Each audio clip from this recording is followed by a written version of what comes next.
Bom, bom dia a todos aí, bem-vindos a mais um call aqui da Gard.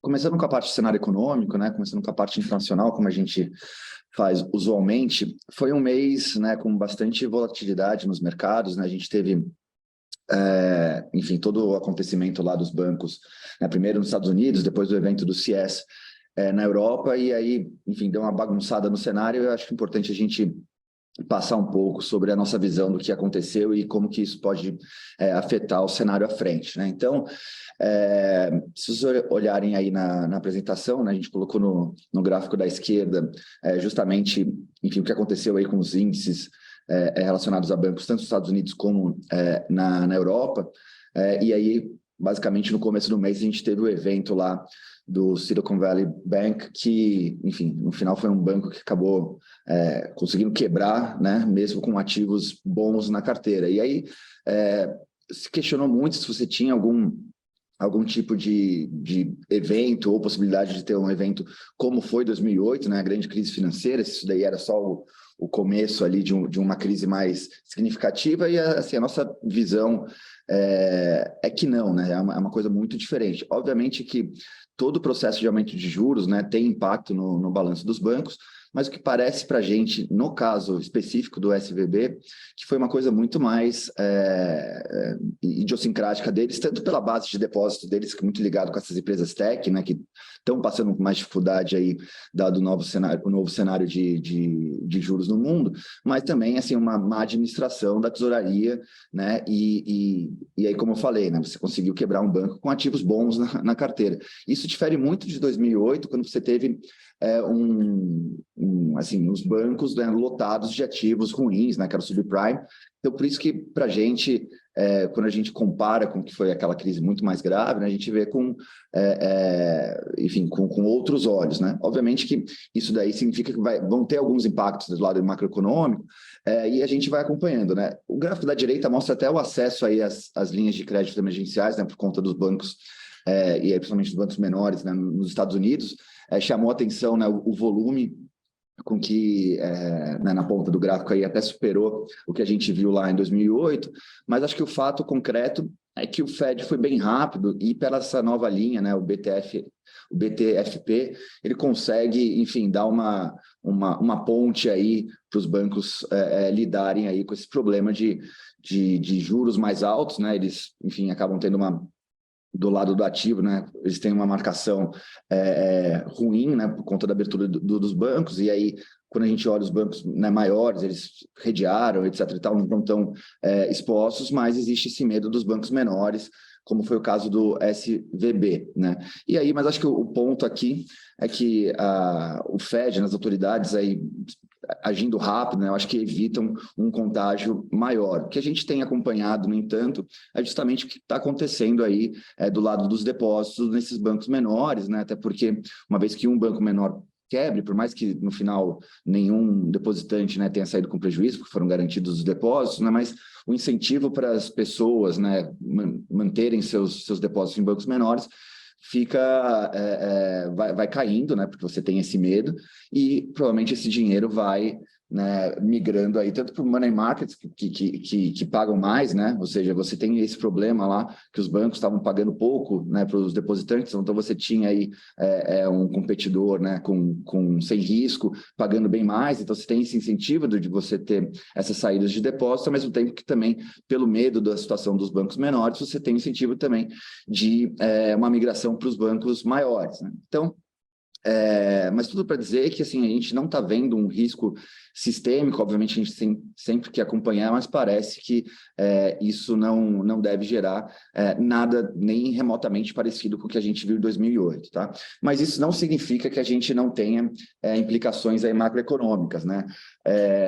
Os bancos pequenos, né, eles correspondem a cerca de 40% do crédito total americano, e conforme a base de depósitos deles vai caindo, né, eles têm que provavelmente eles vão também diminuindo o crédito. Então, tudo isso num ciclo de crédito que já deveria estar desacelerando, né? Quando a gente olha esse gráfico da esquerda, a gente vê justamente nos bancos grandes já estava desacelerando, né, essa emissão de crédito.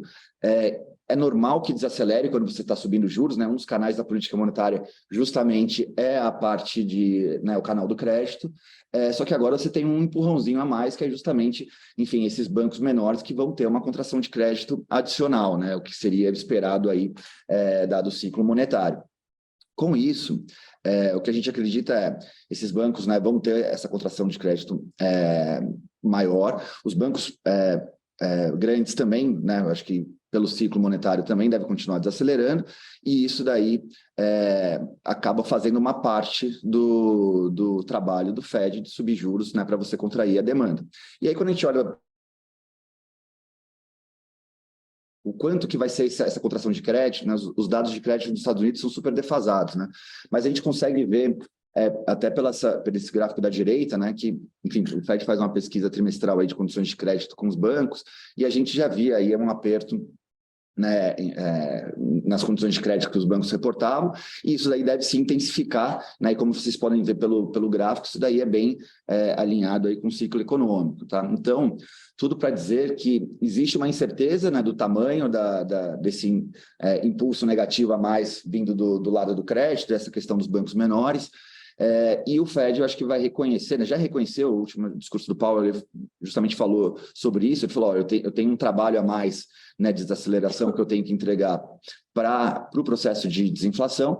No entanto, com enfim, esses efeitos aí exógenos, por assim dizer, né, dos bancos menores, uma parte desse trabalho pode ter sido já feito, né? Se é 0,25 de Fed Funds, se é 0,75, a gente vê várias estimativas, né? Tanto do impacto sobre o PIB, como do impacto sobre a política monetária, mas o fato é que esse vetor, que não está claro qual que é a extensão, ele deve, enfim, ter um trade-off em relação ao que o Fed imaginava que teria que fazer de juros, né? Lembrando que o ponto anterior à crise, né, nos bancos menores, era um Fed que estava caminhando para uma taxa final mais alta, né? A gente estava falando 5,5%, talvez 6% de Fed Funds, e aí veio essa crise, essa desaceleração esperada, né, adicional. Isso faz com que a gente tenha, enfim, acho que voltado aí a discutir mais uma alta, né, nessa próxima reunião, e você terminar aí 5,25 o Fed Funds.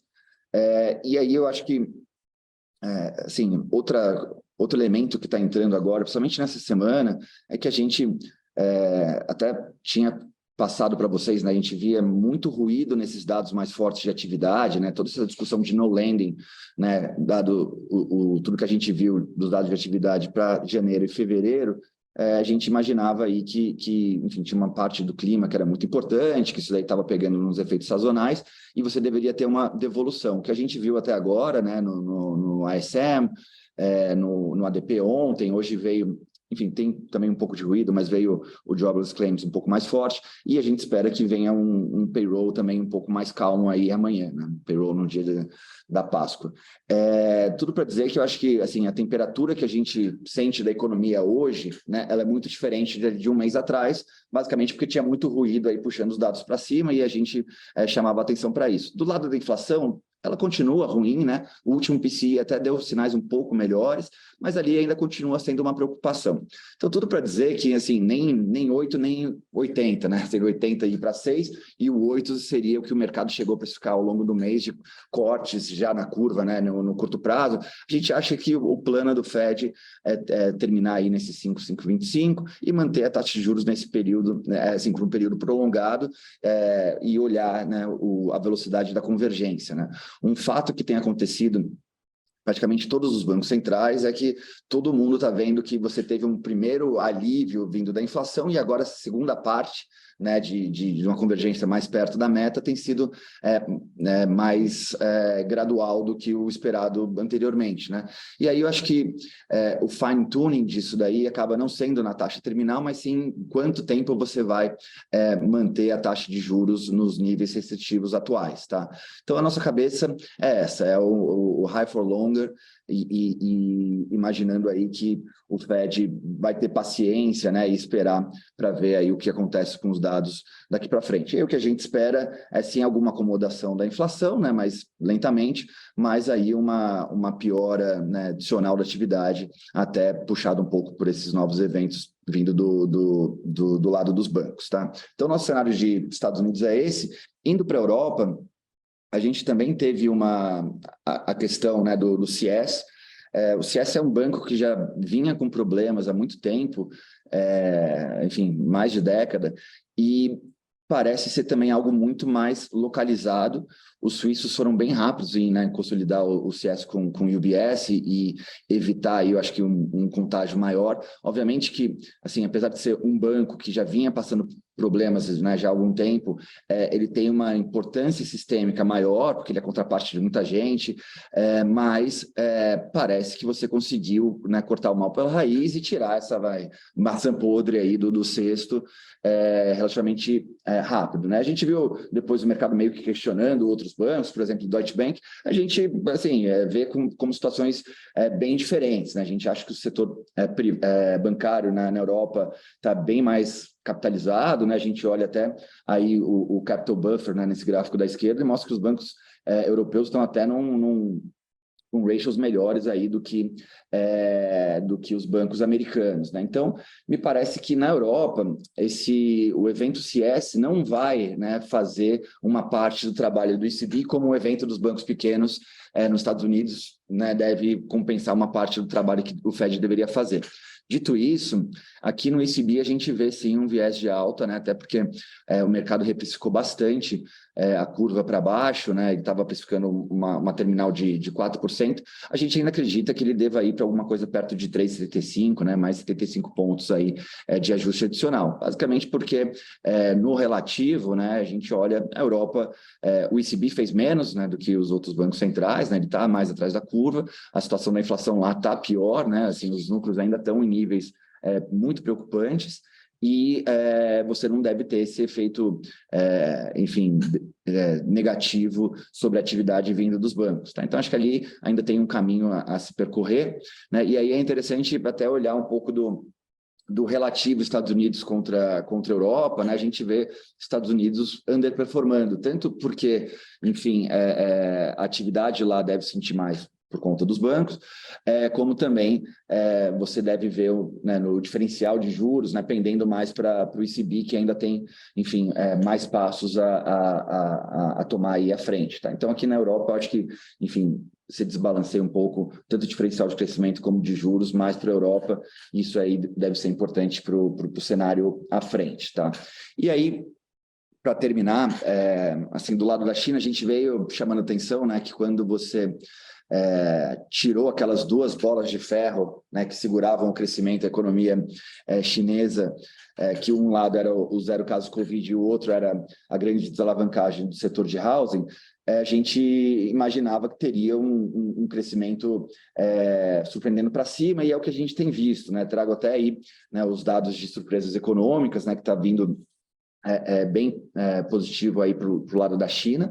A gente viu nessa madrugada também o PMI de serviços, que, né, veio super forte, né, chegando a 57.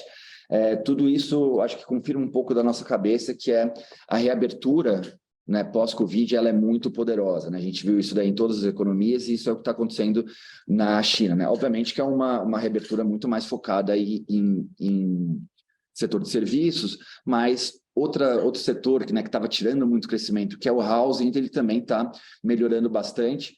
A gente traz aí na direita até o PMI de construção, né, que deu uma bela puxada aí mais recentemente. Então, assim, não acho que é uma grande contribuição positiva, mas foi uma contribuição muito negativa no ano passado, tá? Então, isso daí também ajuda com que a gente tenha um crescimento mais forte na China. Então, a gente está trabalhando com 6% aí, pouco acima do mercado, mas o viés é de uma China, enfim, um pouco mais, com crescimento um pouco mais vibrante aí no curto prazo, tá?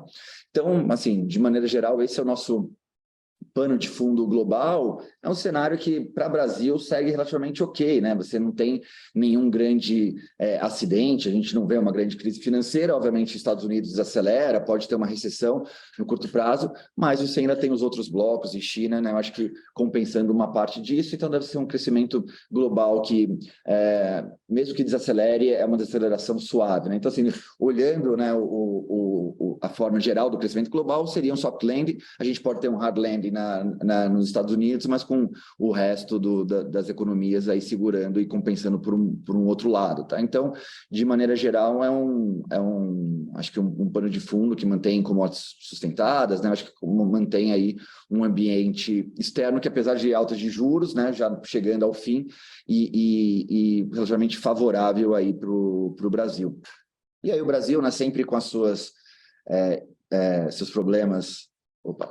problemas idiosincráticos, né? E aí eu acho que o grande evento recente foi, enfim, termos o arcabouço fiscal, né? Acho que assim, veio bastante em linha com o que a gente imaginava que seria um arcabouço fiscal, né? Eu falava assim, não faço ideia de qual vai ser o arcabouço fiscal, mas uma coisa que a gente tem certeza é que vai ser um arcabouço fiscal que vai permitir com que as despesas cresçam em termos reais de maneira significativa e, né, que tenha uma parte compensada aí pela carga tributária, pelo aumento da carga tributária, e foi justamente isso, né, obviamente com alguns detalhes, que foi divulgado aí pela Fazenda. Obviamente ainda faltam alguns detalhes, né? Eles divulgaram, enfim, um arcabouço ainda meio cru, mas eu acho que vale alguns comentários. Primeiro é que, apesar das críticas que eles vieram fazendo, que tinha que, né, os planos fiscais nunca eram anticíclicos, etc., assim, eles trouxeram uma regra que é ainda mais pró-cíclica do que o teto de gastos, né? Então,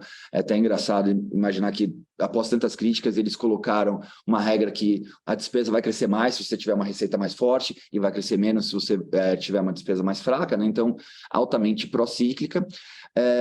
Outra coisa que eu acho relevante é que eles colocaram a regra, né, em que você pode subir até 2,5% de gastos, né, em termos reais, desde que isso daí seja 70% do seu aumento real da receita, tá?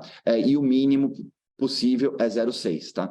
Mas, dito isso, eles já começam arranjando alguma forma para com que as despesas do ano que vem já cresçam, né, no topo superior dessa meta. E aí, por que eu falo isso? Porque, enfim, a gente teve até conversas com o Tesouro, eles não têm ainda certeza qual é o ponto, né, de averiguação do crescimento passado da receita, mas o fato é que quando eles colocaram que a receita seria em junho, eles descobriram que a receita real, né, o crescimento da receita real até o junho desse ano não vai existir, né? Na verdade, você vai ter até uma queda real, porque você está tirando da base altas muito grandes que você teve no primeiro semestre do ano passado, né? Então, na comparação, você vai ter uma queda real da receita e você não vai conseguir a tempo recompor isso, né? E aí isso já bate de frente com todas as promessas políticas que vieram do governo de aumento de gastos, seja do salário mínimo, de recomposição do servidor público, aumento de investimentos, etc. Né? Então, mesmo de uma receita, de uma despesa que esse ano já vai crescer em torno de 6%, 7% real, né? Graças à PEC da transição, né? Que eu chamo de PEC da gastança, você ainda quer, né, colocar um crescimento real de 2,5% para o ano que vem, e isso não bate muito com a regra que foi inicialmente estipulada. E aí eles voltaram falando, então a gente pode olhar, né, averiguar a receita, o crescimento real dela até fevereiro, que aí, ok, né, você ia conseguir, pela regra, gastar mais ano que vem, aí no final falou, não, a gente pode sempre poder escolher, né, qual que é o maior, se é o fevereiro ou junho, então isso já mostra que tem um viés, né, gastador aí pela frente, e agora eles voltaram atrás, falaram que vai ser junho mesmo, mas já estão querendo abrir aí alguma exceção para o ano que vem, né? Então, assim, já é uma regra que já começa tentando ser burlada, né? Então, tem uma regra que, olha, isso aqui vai funcionar nos próximos 20, 30 anos, e o primeiro ano já dá aí algum ruído nesse de, será que vai caber os gastos que a gente prometeu, né? Que o Lula prometeu? Então, já começa por esse lado. A outra coisa eles divulgaram uma trajetória esperada para a meta né, para o resultado primário, né? Que é justamente essa linha pontilhada cinza nesse gráfico, mesmo colocando um aumento de carga tributária de 1,5% dividido entre o segundo semestre desse ano, o ano que vem e o ano seguinte, a gente não chega próximo a isso, né? Então, você teria que ter, ou e para esses 3 anos, né, até 2026, para a gente chegar na linha do governo, a gente tem que arranjar 350 bilhões a mais, além dos 150 bi que a gente já está colocando na conta com esse aumento da carga tributária. Então, parece ser exagerado. Uma coisa que pode fechar a conta enfim, é um aumento do PIB nominal, então você poderia imaginar que o PIB teria que crescer 3%, 4% aí ao ano, que também parece pouco provável, ou você ter surpresas, né, de ganhos de termos de troca, coisas que te ajudem aí a aumentar a arrecadação. Não parece ser o caso, tá? Então, assim, a gente é bem cético e acha ruim você ter né, todo mundo no mercado que fez conta, ninguém consegue chegar na trajetória do governo, né? Então, eles te dão um arcabouço, né, o ponto A, te dão uma trajetória esperada ali de meta, de resultado primário, só que não falam direito como que você parte de um para o outro, tá? Então, acho que isso é ruim, mas, enfim, a gente tem que trabalhar com o que eles estão colocando, e, de novo, faltam muitos detalhes e parece que vai vir aí um pacote grande de aumento de receita, que também aí eu acho que a gente começa a fazer meio que o bottom-up, né? Assim, vamos olhar todas as receitas, eles não divulgaram ainda, saíram algumas coisas na imprensa, mas a gente acha que tem muita coisa superestimada, né? Por exemplo, essas coisas sobre apostas online, 12, 15 bi, parece demais para o tamanho desse mercado, então parece que tem muita coisa inflada e vai ter muita coisa que vai depender do Congresso, né? Por exemplo, essa questão do ICMS, né, que não está sendo levado em conta na apuração da CSLL e da IRPJ, que de fato foi um jabuti, assim, o Haddad está certo, foi um jabuti que foi posto lá em 2017, passou na Câmara, passou no Senado, o presidente Temer vetou, voltou para o Congresso derrubou o veto, né? Então, assim, o Congresso se esforçou muito para colocar esse jabuti aí, né? E eles estão falando que eles vão tirar, né? Agora a questão é se eles combinaram com os russos, né, essa retirada. Então, tem uma dúvida grande sobre a viabilidade disso, né? Obviamente que esse é um governo que vai gastar seu capital político em aumentar carga tributária, né, enquanto os outros dois últimos governos tentavam gastar seu capital político, né, segurando o gasto. Então, acho que tem uma diferença aí um pouco do que vai ser, do esforço, né, que vai ser tomado desse lado. No entanto, a gente tem dúvida se esse pacote de 650 bi que vai ser divulgado, o quanto a gente consegue, de fato, colocar na conta, né? Mas mesmo colocando na conta, aí vocês veem que, né, nossa linha vermelha não chega nem perto do cenário do governo. E aí, eu acho que também do lado, fazendo bottom-up nas despesas, né, a gente se pergunta se o 2,5 é suficiente para, né, 2,5 de crescimento real para o ano que vem, se é suficiente para tudo que o governo quer aumentar de gastos, né? Porque, assim, você vai ter uma recomposição do salário mínimo, vai ter dos servidores, né? Então, tudo você deve ter ganho real. A Previdência tem um crescimento vegetativo de quase 2%, tá? Então, é 2% mais, né, os ganhos de salário, né? Uma parte disso entra o salário mínimo. Tanto a parte com a queda né, fim do teto de gastos, os gastos com saúde e receita saúde e educação ficam totalmente linkados à receita, né? Então eles crescem 100% do que a receita vai crescer. Então, assim, não sei onde que a gente tem que descobrir onde que vai crescer menos, né? E eu acho que uma outra parte que sempre cresce menos é o investimento. Talvez se empossar, né? Se eles não consigam gastar tanto, né? Fazer esses 75 bi de investimentos, pode ser. Mas é uma regra que também, assim, gera dúvidas sobre o que vai acontecer no curto prazo. E aí, por fim, também, assim, se vocês pegarem qual que é o discurso do governo, essa trajetória de primário não é nem tida como uma meta, né? Meio que uma indicação, tem uma pequena penalidade, né? Se você não cumprir ela, a banda de baixo, que a sua despesa tem que crescer não 70% da receita, mas sim 50% do crescimento da receita. Geralmente, quando você não cumprir esse primário, quer dizer que a sua receita cresceu menos mesmo, né? Então você não conseguiu subir tanto a receita. Então, a penalidade disso para o gasto do ano seguinte é relativamente pequena, né? Então não faz um grande ajuste essa penalidade, tá? Então, assim, eu acho que o enforcement do arcabouço também para a gente é muito duvidoso. E aí, assim, tudo para dizer que já vai ter algum tipo de, né, ajuste para crescer 2,5 ano que vem. Se eles conseguirem crescer tanto a carga tributária, como falando, provavelmente você consegue crescer 2,5 de gasto para 2025, e aí 2026 vai ser um eleitoral. Sim, acho muito difícil imaginar que uma regra fraca como essa iria segurar o gasto, né, de crescer 2,5 no ano eleitoral. Acho que essa regra cai por água abaixo ou se arranja algum subterfúgio para crescer 2,5, né? Lembrando que nem o teto de gastos conseguiu segurar o gasto, né, no governo Bolsonaro no último ano, né, de 22, no ano eleitoral, que era uma emenda constitucional, muito menos um arcabouço como esse, tá? Então, tudo para dizer que é um resumo de quão céticos a gente né, nessas indicações do governo. Obviamente vamos acompanhar, mas a gente segue vendo aí uma dívida que continua crescente ao longo do tempo. Ela vai ser mais ou menos crescente a depender de quanto que o governo consegue aumentar a carga tributária. E assim, uma coisa que a gente pode ser muito surpreendido, que eu já falei, é o crescimento, né? O crescimento pode vir mais forte, né? E isso resolve bastante. Assim, se o país cresce, ele resolve qualquer fiscal, né? Então, se ele crescer 3%, 4%, mas dado que o setor privado, né, vai acabar sendo ainda mais amassado pelo, né, assim, a gente já tem uma carga tributária de 34% e a gente está falando em aumentar ainda mais, né? Obviamente que tem coisas que deveriam ser mudadas, né? Acho que créditos tributários, né? Acho que tem coisas que a gente deveria realmente olhar, mas o ajuste todo, dado que não tem ajuste na despesa, vai vir pelo lado da receita, né? Então, a gente vai ver as empresas tendo que pagar mais impostos. E isso daí é contracionista, né? Então, assim, a gente está voltando para né, acho que para um arcabouço fiscal, que foi o que vigorou, né, nos governos petistas anteriores, que era aumenta gasto e aumenta receita, né? Obviamente em níveis menores.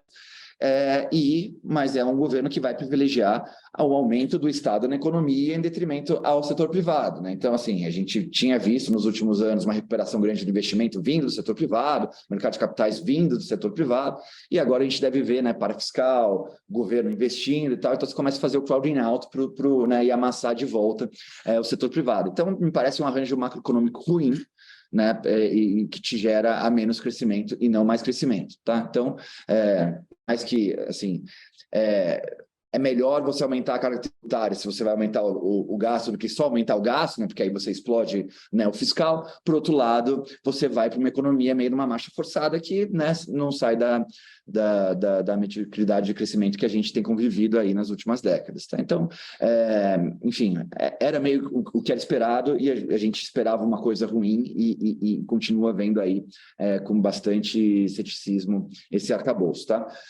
Dito isso, né, eu acho que só queria fazer mais 2 comentários antes de passar para o Calabrese, que é a questão do Banco Central, né, que tem sido alvejado aí, né, o tempo todo e é o vilão da vez já há algum tempo, né, da parte política do governo. O Banco Central, na sua última decisão, pegou o livro-texto, botou embaixo do braço e explicou, né, mas muito bem na ata, qual que era a cabeça deles, né? E assim, no final, não tem muito mistério, né?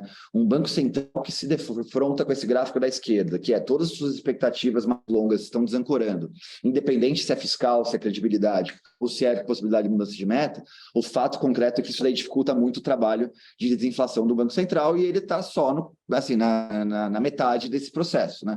E a outra coisa é que a inflação corrente está em níveis muito altos, né? E aí, obviamente que ela teve uma primeira queda que a gente vê nesse gráfico da direita, né, dos núcleos que estavam rodando lá 12% e caem para 6%, mas o fato concreto é que nos últimos meses estacionou em 6%, um pouco acima disso, e isso é o dobro da meta de 3%, que é a meta do Banco Central, né? Então, pode ser que a gente mude a meta e seja 4%, 4,5%, mas ainda vai faltar e vai dificultar ainda mais essa queda da desinflação. Então, dito isso, a gente segue, né? A gente está com essa cabeça de não haver a possibilidade de cortes, a possibilidade técnica de cortes, né? Dado o ambiente que o BC se insere, e não acho que o arcabouço vai vir reancorando as expectativas de inflação, né? Como eu falei, eu acho que o arcabouço é frágil e por mais que o mercado, né, tenha tido um alívio né, no primeiro momento, não acho que é algo que vá reancorar. E a gente não pode também tirar de perspectiva que o parafiscal, né, só ver as declarações, né, do pessoal do BNDES, está ali esquentando as turbinas pronto para decolar. Tá? Então, acho difícil assim, o Banco Central, obviamente pode cortar no segundo semestre em algum momento, acho que pode, mas para mim seria assim, algo tecnicamente não recomendado e provavelmente seria lido como uma tombinada, né? Ou seja, algo como o Tombini fez lá atrás e serviria para desancorar mais as expectativas, né? E acabar assim, diminuir a credibilidade do Banco Central, tá? Lembrando que o Banco Central é o último, né, dos bastiões aí né, acho que do cenário acho que enfim, do plano econômico que esse governo está trazendo, direcionado para um caminho que a gente acha bem desafiador. Dito isso, sem o BC cortar, assim, eu não nego que a taxa de juros está super alta, mas sem o BC cortar também, mais uma pedra no caminho, né, do crescimento ajudar o fiscal. Então, acho que isso é fato, não tem o que fazer. Quer dizer, tem o que fazer, né? Você tem que fazer um plano fiscal mais crível, cortar gasto, acalmar o BNDES, tá? Mas não parece que é a direção desse governo. Tá? Então, aqui a gente meio que está num beco sem saída mesmo, que vai ser ruim para crescimento. Então, assim, até porque quando a gente pensa assim, que tem acontecido com os ativos, né? A Bolsa tem performado pior, mas acho que é isso, assim, é o juro que não vai cair, o crescimento que vai ser pior, né? E as empresas vão ter que pagar mais impostos, né? Então, assim, é um arranjo complicado, né, para o setor privado. E aí, só por fim, né? Porque a gente olha e fala, pô, mas o câmbio está gostando, né? E aí eu acho que, sim, não à toa tem um motivo para o câmbio, né? O dólar real está tão calmo, né? E, enfim, chegou mais perto de 5 recentemente.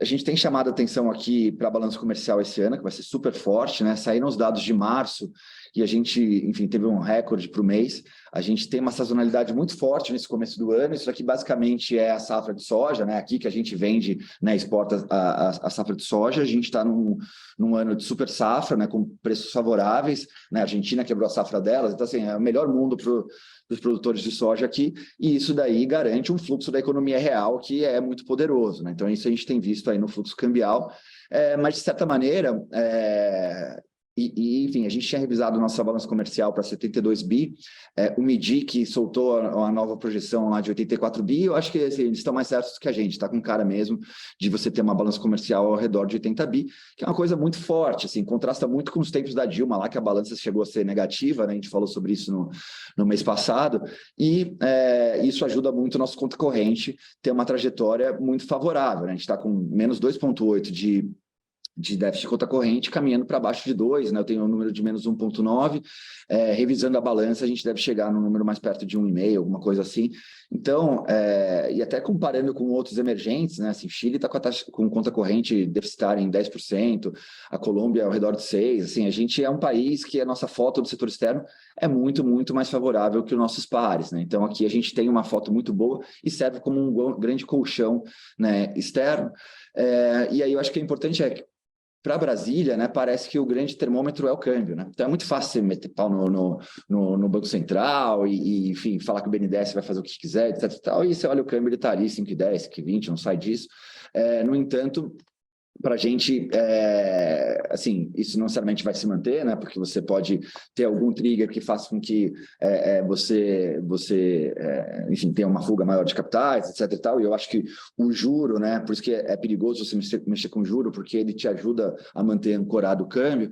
Mas o fato é que você está meio que numa panela de pressão, que o termômetro percebido por Brasília, né, está meio quebrado ou anestesiado, e aí você tem meio que um sinal verde para continuar tomando essas medidas aí que são desfavoráveis, tá? Então, assim, a gente segue bem preocupado aqui com o cenário Brasil, apesar de ele estar meio anestesiado, né, por conta desse colchão externo, a gente acha que é um arranjo bem desafiador para frente, tá? Mas, enfim, da minha parte era isso que eu queria passar para vocês e o Calabrese segue aqui com o nosso call, tá? Obrigado. Bom dia a todos, obrigado, Ix. Bom, acho que é importante salientar que amanhã a gente vai ter o novo número do mercado de trabalho americano, né? Então, quer dizer, como a gente tem defendido nas últimos calls, não só o mercado, mas o próprio Fed tem se pautado muito por esses números que saem a cada 15 dias, né? Seja o mercado de trabalho, seja a inflação que vai sair daqui a 15 dias. Então, tem uma expectativa muito grande. A gente teve uma safra de números mais fracos, né? Ou seja, números que indicam uma acomodação da atividade americana, que junto com até turbinado por esse problema nos bancos regionais, né, fizeram com que o mercado reprojetasse a atividade para uma acomodação mais rápida, talvez maior, né, o que jogou os juros bem para baixo, perto do que eles vinham se comportando, né? Então, seja o 2 anos, seja o 10 anos, todos com uma queda razoável no mês passado, muito em função desse negócio dos bancos, mas também os dados têm um pouco que corroborado essa acomodação aí da atividade, o que deve ajudar a você acomodar a inflação também. Acho que ainda leva um certo tempo, mas chegaria por lá, né? Dito isso, quer dizer, eu acho que, olhando um pouco para o mês passado, a gente teve aí um resultado bom na parte de juros lá fora, né? E isso, assim, basicamente com três estratégias. A primeira é o próprio US, né? E dentro do US a gente tem uma posição que já vem de algum tempo, que é a compra de inflação curta, inflação de um ano, e que deu frutos no mês passado. Permite que você recalibre as posições conforme esses movimentos, mas, quer dizer, a inflação chegou a bater 3,30, chegou a voltar para 2,60, agora está em torno de 2,70, 2,80. A gente tem operado um pouco essa, assim, o tamanho, né, calibrado o tamanho da posição, mas a posição tem sido aí uma posição de compra nessa inflação e que ajudou o resultado do mês. A outra posição foi também essa foi nova, nos pareceu uma oportunidade quando veio esse problema dos bancos, em que a curva colocou cortes muito grandes e muito rápidos, né? Então, o que seria agora essa segunda reunião chegou a apresentar mais de 30 pontos de corte já, que é uma coisa que não está no nosso cenário, né? A gente acha que vem mais 25 agora, e aí encerra o ciclo, mas vai ficar aí nesse nível por um período mais longo, assim, pelo menos 6 meses, né? Então, cada vez que vem por algum movimento de mercado, um corte assim muito na frente, né? Essa segunda reunião que chegou a projetar 30 bases de corte, agora está só com 5, né? Mas daqui a pouco acho que a terceira pode ser também uma alternativa boa, se ela for buscar também uns 30 e poucos pontos de corte. Não é o caso agora, então a gente ainda está um pouco nessa curta, até porque acha que vem os 25 no próximo FED, e aí você é capaz de ter até alguma premiação, assim, alguma precificação de eventualmente mais 25. Então, parece ainda boa essa posição. Isso ajudou aí no resultado de rates. A segunda parte foi na parte de Europa, que também, que a gente tem feito na Europa, a gente tem ficado tomado nas três primeiras reuniões, porque as três combinadas estão apresentando menos de 50 pontos de alta, e a gente acha que vem 50 já na próxima, né? E se não vier na próxima, se eventualmente o ECB baixar para 25, aí seria 25 mais 25. Então, parece aí que tem uma assimetria. E realmente a gente acha que a Europa está um pouco atrasada em relação aos Estados Unidos, está com uma resiliência muito grande, seja na inflação, seja na atividade, seja no mercado de trabalho. Então, assim, não vai dar, eu acho, para parar o ciclo muito antes, porque senão essa inflação não converge, né? Então, a gente gosta dessa posição das primeiras 3 reuniões. E uma terceira estratégia que também performou bem no mês passado, nos juros lá fora, foi o aplicado em Nova Zelândia, né? E o Banco Central da Nova Zelândia teve reunião essa semana, inclusive surpreendeu, né? Porque o mercado precificava 25 vezes de hike, e ele deu 50, e deu 50 roll. E mesmo assim, a parte longa subiu imediatamente depois, né? Quando saiu a decisão, e logo caiu, já está mais de 10 pontos abaixo do que estava antes dele surpreender com um hike maior. Então, essas 3 posições ajudaram. O que atrapalhou a gente teve um resultado negativo dentro da caixinha de juros lá fora foi no tomado Japão, né, quando, um pouco em função desse negócio dos bancos americanos, que derrubou muito todas as taxas. A taxa de 10 anos do Japão também foi buscar 0,25, né? Lembrar que o teto dela é 0,50, praticamente já voltou para 0,48. Acho que vai de novo chegar no limite, ficar nesse 50, esperando para ver se o Banco do Japão flexibiliza esse controle da curva de juros, e a gente acha que é só uma questão de quando, não é uma questão de ser. Acho que ele vai flexibilizar. Vamos ver, acho que cada vez que se aproxima uma nova reunião, o mercado começa aí a um pouco se posicionar para isso. Tá? Então, essa posição também segue no nosso portfólio. Do lado para emendar esse mercado externo, eu vou passar para as moedas, que as moedas, no final, aparecem aí como um detrator, mas, na verdade, as moedas lá fora ganharam dinheiro.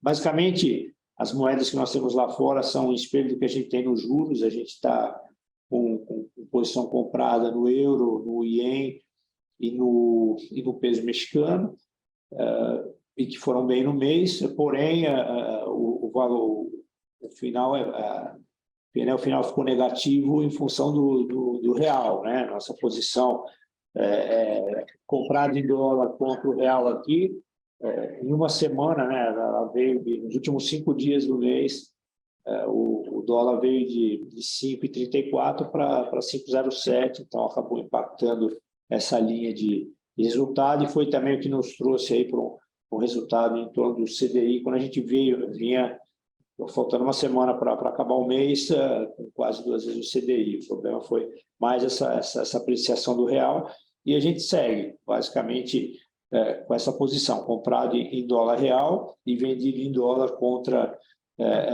euro, México e ien, mais ou menos na mesma proporção aí, tá? Depois, a parte de cupom foi bem, basicamente é a posição que a gente, sim, tem carregado, não mudou muito a estratégia, é uma inclinação do 2,4, e, na verdade, quando eu falo 2,4, né, no vértice de 2, ao longo da curva até 2 anos aplicado, e a parte muito curta se beneficiou bastante da entrada de dólares que a gente teve em alguns momentos do mês, ficou bastante ancorada. Isso ajudou nessa, né, inclinação, e ajudou no resultado. A parte longa, que também continua um Flettner do 8 com 13 anos, deu algum resultado, mas a parte principal veio do curto prazo. Direcional, hoje no cupom não temos, e aquela outra, né, estratégia que é fazer a trava do cupom contra o LIBOR lá fora, dependendo de onde se movimenta o spread, né? O spread que fica muito comprimido, a gente solta o LIBOR. Quando esse spread abre demais, a gente gosta de travar esse spread. Então, também ajudou um pouco aí esse tipo de estratégia, ajudou um pouco aí no resultado do cupom cambial. A linha do valor relativo é um pouco, a gente tem aí duas estratégias, que são estratégias combinadas, com VaR ajustado, e que também tem uma gestão bastante dinâmica, porque elas se movimentam bastante ao longo dos dias, mas uma é o combinado de short bolsa aqui, short dólar real, e a outra é um aplicado pré e short a bolsa também. Tá? Então, no final, a gente acaba, nas duas estratégias de valor relativo, tendo aí a bolsa como um short, né?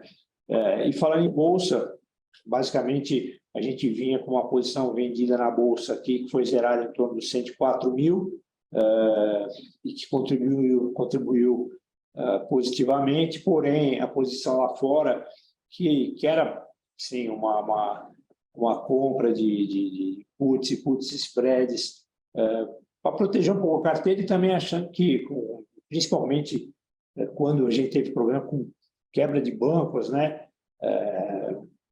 Ficou-se aquela possibilidade da Bolsa dar uma escorregada lá fora, e nem assim a Bolsa caiu, né? Acabou o S&P fechando com 3,5 de alta, o Nasdaq com 9,5 de alta, então isso aí explica um pouco essa linha negativa. Basicamente, essas opções venceram, né?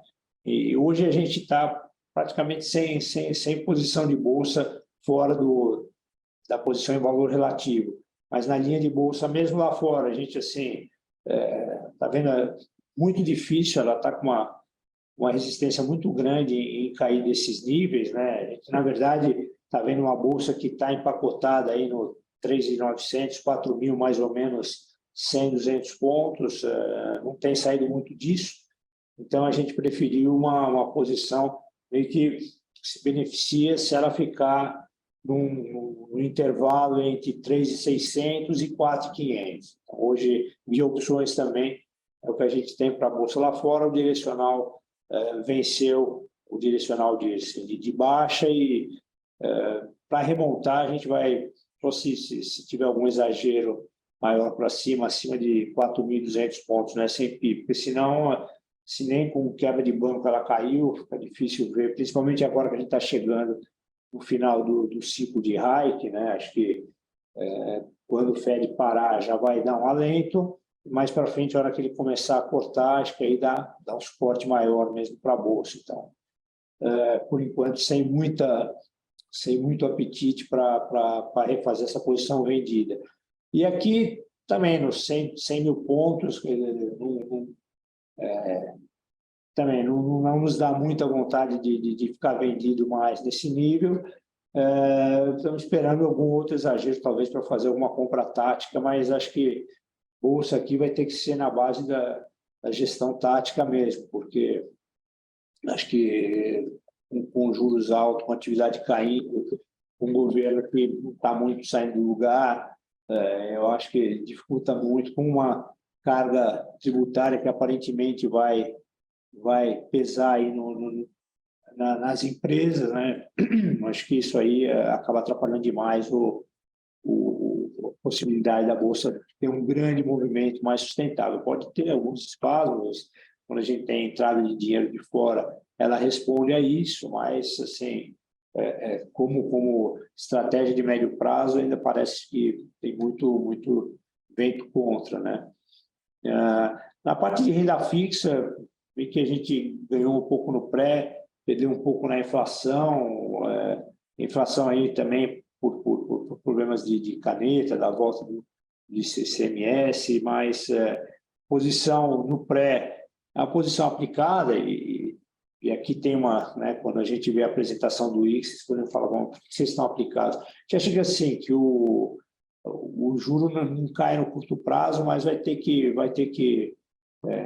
eu acho que ainda cai antes do fim do ano, né? Acho que vai ser uma discussão aí, principalmente quando no meio do ano a gente tiver com uma inflação acumulada de 3%, vai ser muita pressão, e acho que o Banco Central vai começar a ter que fazer aí um sinal, né? A gente viu mesmo no resultado das empresas que foram soltando balanços, o peso da despesa financeira subiu demais, né? Então, realmente, o setor corporativo está sentindo bastante esse juros nesses níveis, né? Acho que quanto mais tempo ele demorar para iniciar o processo, mais espaço ele vai ter depois para poder fazer cortes talvez um pouco mais rápidos, né? Então, a gente tem no pré posição aplicada entre o 25 e o 26, tem lá no fundo também 27 e 29 posição aplicada no FRA, lá do parte longa, né?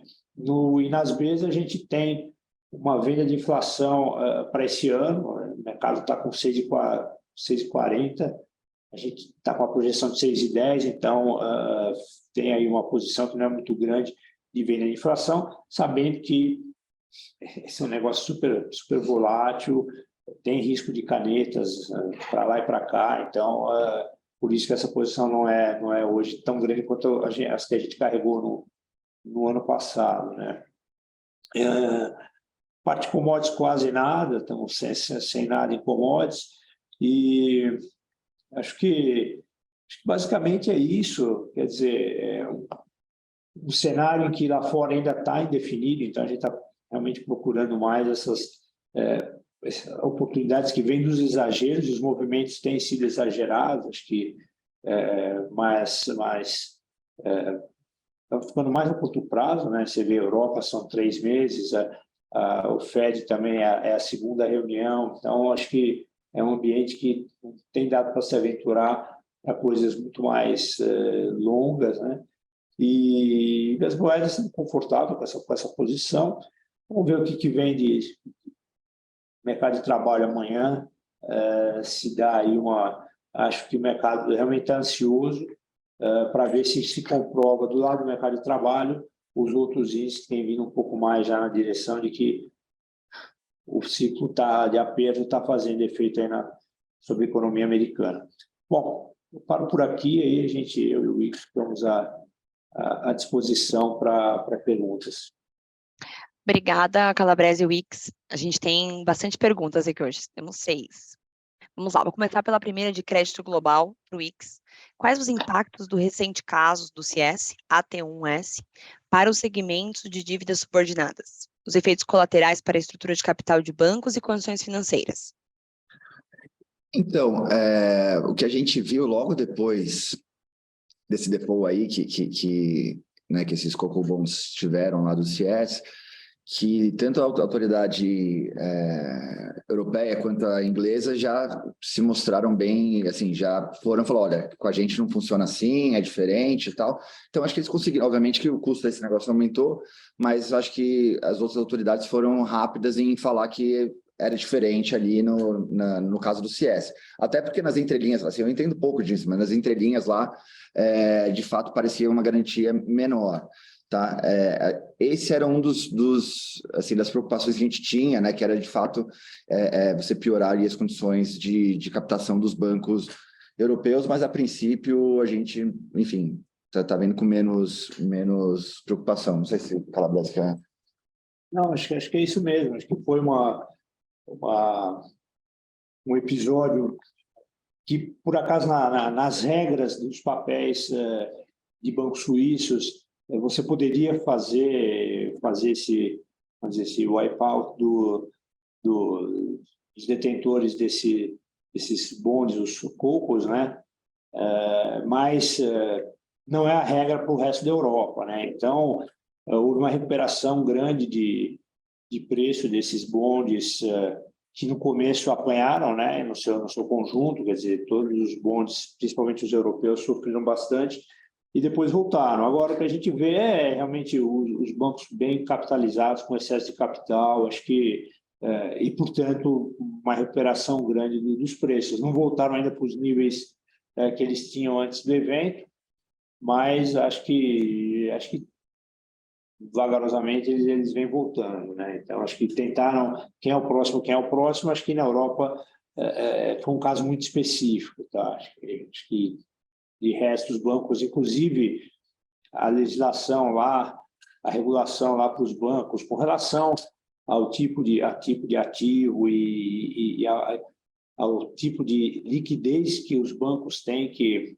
manter no curto prazo, justamente para fazer frente a esses testes de estresse, são mais rígidos que nos Estados Unidos, tá? Então, eu tenho a impressão que, para nós, assim, nunca foi um cenário em que você ia ter vamos dizer, um 2011, que a crise na Europa foi muito mais forte, assim, na parte sistêmica de bancos, tá? Obrigada. A gente tem agora uma pergunta sobre juros Brasil. Calabrese, qual é a leitura da atual gestão do Tesouro Nacional, perfil da dívida, leilões semanais de títulos, DV01 absorvido pelo mercado e corner à vista para o emissor soberano?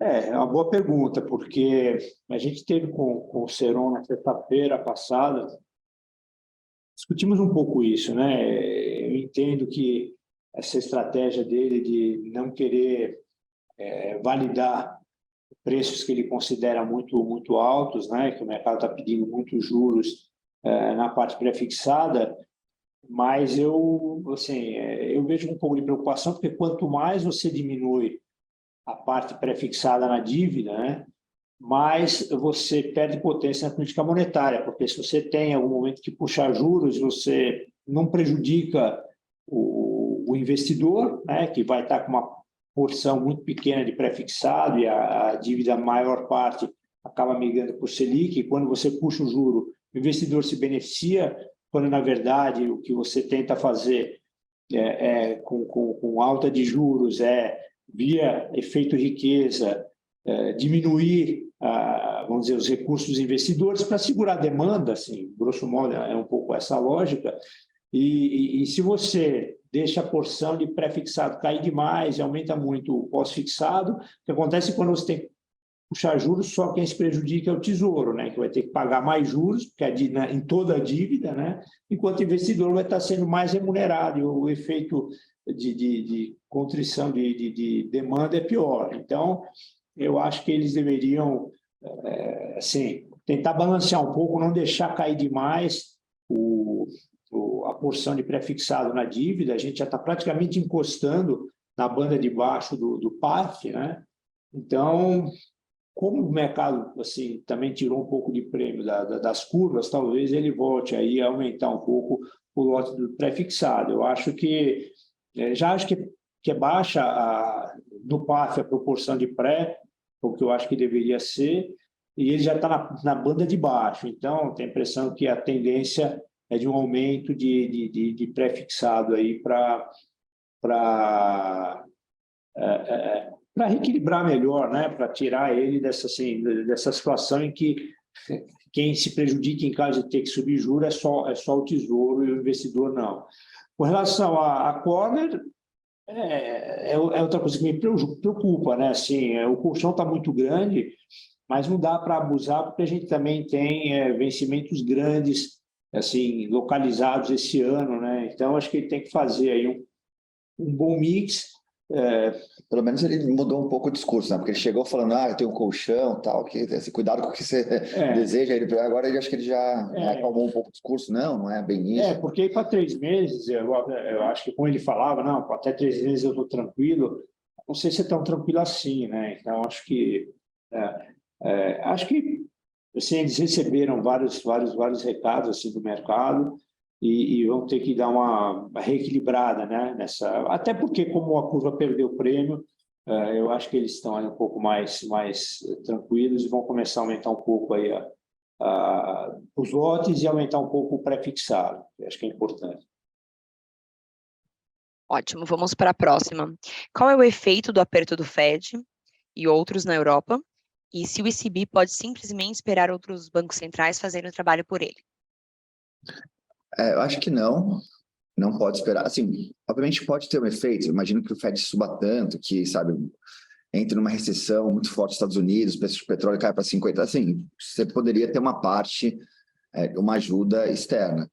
No entanto, assim, a Europa ela está com problema de núcleo de inflação, né? Ela precisa desacelerar a atividade dela. Assim, tem meio que assim, como a gente teve tanto choque de oferta e a gente tem um problema de demanda, né? Que é um pouco da discussão que tem aqui também. Não, o governo fala, é só choque de oferta.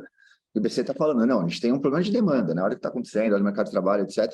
Isso está acontecendo na Europa, né? Ela tem que, assim, se o Fed fizer se você entrar numa recessão tão grande que vai pegar na atividade europeia e vai aumentar o desemprego lá, o que eu acho difícil, aí sim uma parte do seu trabalho seria feito pelo Fed. Ou se o Fed levar uma crise financeira, alguma coisa, mas aí a gente está falando de cenários extremos. Então, assim, o ECB ele tem um trabalho para desacelerar a sua própria economia doméstica. E outra coisa que é importante, né? Se você tem o câmbio, a taxa de câmbio é um dos vetores que a política monetária funciona. Se o ECB para de subir e o Fed continua subindo, né, você vai ver você tem uma desvalorização do euro que vai ser ruim para a inflação lá, né? Então a gente tem que lembrar que o câmbio também, né, e aí acho que o relativo das políticas monetárias é muito importante. Então acho que não. E não vejo nenhum assim, nada no discurso deles que diga isso. O que eu acho é que, assim, se você tiver cenários extremos e tal, obviamente você tem algum impacto, algum contágio. Mas, fora isso, acho que o ponto é o ECB precisa levar a sua política monetária para um nível restritivo e deixar por um tempo, porque a inflação lá, os núcleos estão, assim, horrorosos. Obrigada, Wix. Tem uma pergunta sobre China aqui. Em todos os países que fizeram reabertura pós-Covid, vimos um boom no primeiro momento, seguido por uma inflação acelerada. Como você vê a inflação China à frente? Então, quando a gente viu pelo primeiro momento, a gente justamente fez acho que, olha, o país, né, a economia que reabriu, você teve um crescimento muito forte, depois depois veio uma inflação muito forte, né? E a gente até passou um tempo tomando juros na China e tal, mas assim, aí a gente foi estudar, né, enfim, o case ali mais a fundo, e a inflação chinesa tem aspectos diferentes, né, do resto do mundo. Então, assim, parece que a inflação lá vai subir menos do que no resto do mundo, basicamente porque a parte que é de reabertura mesmo, de turismo, etc. e tal, ela pesa relativamente pequena e tem um peso muito grande da parte de housing, né? E o housing lá, apesar de eu falar assim, olha, a gente está um pouco mais otimista com housing, não que você vai ter uma retomada, sabe? E os aluguéis vão subir. Assim, você parar de ter o drag de housing, tá? Então, esse peso aí tira muita inflação lá, né? Então, quando a gente olha o índice, e aí tem a parte de alimentação tal, e de energia, que eles também fazem um buffer, né? Então, me parece que talvez a inflação lá sofra menos, assim, suba menos do que a gente viu no resto do mundo, tá? Então, a gente está menos pessimista com a inflação na China, o que, assim, por outro lado, nos deixa mais otimista com o crescimento, né? Porque você não tem que sair ajustando política monetária, você consegue continuar aí com essas doses homeopáticas de estímulo, né? Que a gente já tem visto. Então, parece que tem um caso diferente aí da inflação na China. Obrigada. A próxima é como enxergam a reforma tributária impactando expectativas de crescimento e fiscal? Ela é bem relevante, né? Assim, pensando em fiscal, acho que uma parte do pacote que vai ser divulgado pelo Haddad vai ter, né, um braço ali na reforma tributária. Você tem basicamente a parte de lucros e dividendos, né, que acho que vai ser um dos candidatos, não sei se passa ou não, né, já se tentou passar, e assim, tem um lobby contra, e até porque eu não estou vendo muita discussão de assim, qual que vai ser a contrapartida no IRPJ, né, então vai onerar, você vai ter que pagar 70%. Quem vai investir se 70%, né, o 100% do risco é seu e 70% do lucro fica para o governo. Mas eu acho que é muito relevante para o fiscal, eles estão contando com isso. É engraçado que eles falam assim, não tem aumento de carga tributária, mas tem, né? E aí eles fazem, enfim, falam um pouco de trazer o rico para o imposto de renda e o pobre para o orçamento, então tem um pouco dessa cabeça, mas acho que assim, o net eles querem aumentar assim carga e é relevante. Para crescimento, assim, obviamente que simplificação do arcabouço tributário nosso seria um ganho, assim, imenso de produtividade, né? Mas se vocês perceberem, assim, as propostas que estão lá, assim, é uma transição longa, né? 20 anos, 30 anos. Então, no primeiro momento, você vai até conviver com dois sistemas tributários, né? Então, assim, não acho que no curto prazo você tenha benefício, acho que no longo prazo você tem grandes benefícios e a literatura econômica mostra isso. E eu acho que no curto prazo pode até ser contracionista, porque assim, você quer fazer uma nova planta aqui, mas você não sabe, né, o novo investimento, mas você não sabe quanto você vai pagar de imposto, né, tem toda essa dúvida, você, né, se retrai um pouco no curto prazo. Outra coisa dependendo do aumento de carga, né, aí quando você vê, vai ter aumento em serviços, etc e tal, isso daí pode ter impactos inflacionários também, que faz com que você, enfim, preocupe o Banco Central, e aí você, né, quando cair os juros, caia menos. Então, você tem também, no curto prazo, né, um efeito que pode ser inflacionário, deve ser inflacionário, e isso te deixa mais tempo restritivo e também joga contra o crescimento no curto prazo, tá? Então, acho, assim, no curto prazo eu vejo mais vetores negativos, mas no longo prazo, sim, acho que seria bem positivo. Obrigada, Wix. E a gente tem a última pergunta aqui para o Calabrese. Cupom cambial permanece como principal contribuição para a performance. Como a recente volatilidade dos juros americanos tem impactado esse mercado e o cenário à frente? Bom, o cupom ele sofre uma influência muito grande do cenário externo. Então, essa volatilidade toda trouxe uma volatilidade também grande para o cupom aqui, e é por essa razão que a gente, há algum tempo, está praticamente sem posição direcional, né? Já fazem, acho que 2, 3 reuniões que eu comento que a estratégia tem se focado em 2 trades de curva e a arbitragem do spread entre a taxa nossa interna, que é o cupom, e a taxa lá fora, que é a curva de LIBOR. E esse ambiente muito volátil que a gente tem visto, com movimentos grandes, né? Assim, as curvas americanas têm vários dias em que elas mexem 10, 15, 20 pontos, tem ajudado bastante, ou tem dado muita oportunidade para essa arbitragem do spread, né? Ou seja, se diminui vamos dizer, a posição em LIBOR em relação à curva de cupom aqui e se aumenta dependendo desse spread, aumentando e diminuindo também. Então, a gente tem procurado usar essa volatilidade lá fora para se focar nessa estratégia do spread over LIBOR,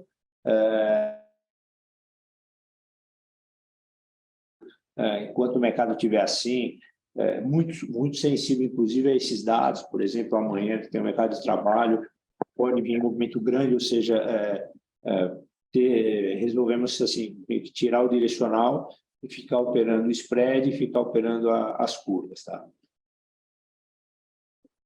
Perfeito, muito obrigada. A gente encerra, então, as perguntas de hoje, nosso webinar. Obrigada pela participação, Calabrese e Wix, e todos os participantes. Nos estendemos um pouquinho, mas obrigada por terem ficado conosco e nos vemos no mês que vem. Um abraço.